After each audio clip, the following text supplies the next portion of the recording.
Human farmer thought the albino alien family would attack him as they approached. Then something happened.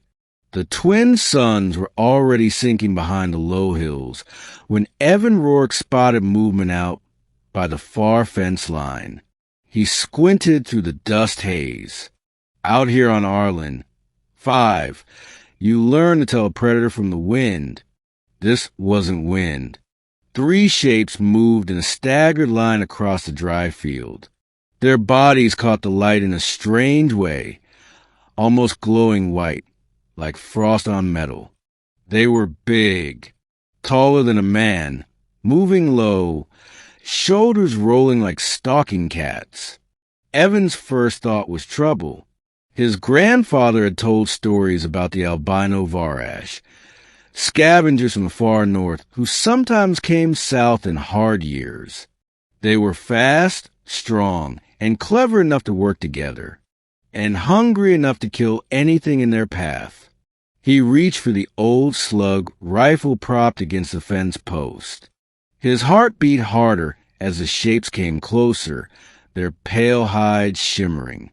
Then he saw their faces, not snarling, not baring teeth, but weary. The lead figure, tall, with swept-back ridges along her skull, walked with a limp. Behind her came a smaller one, a juvenile, stumbling every few steps. The last was a broad-shouldered male who glanced around constantly, as if guarding against an attack. They weren't stalking him. They were heading for him. Evan's grip on the rifle tightened.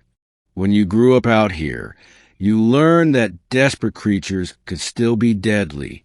He could smell them now, a faint, cold scent like rain on stone. 20 yards away, the male raised both hands slowly, palms open, a universal sign.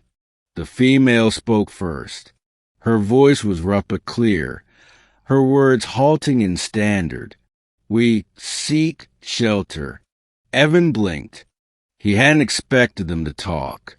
The juvenile swayed on his feet. The mother caught him, pulling him close. Up close, Evan could see cracks in her pale hide, raw patches where the sun had burned through. These people, if he could call them that, were in bad shape. Why here? He asked, keeping the rifle half raised. The male stepped forward, his ridged brow lowering. Storm coming. Bad. South wind will kill. Evan glanced toward the horizon.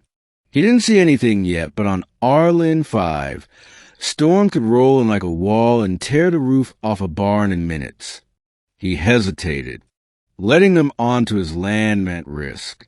If they turned hostile, there was no one nearby to help him.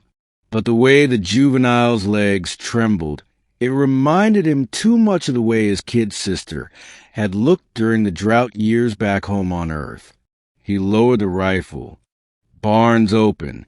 This way.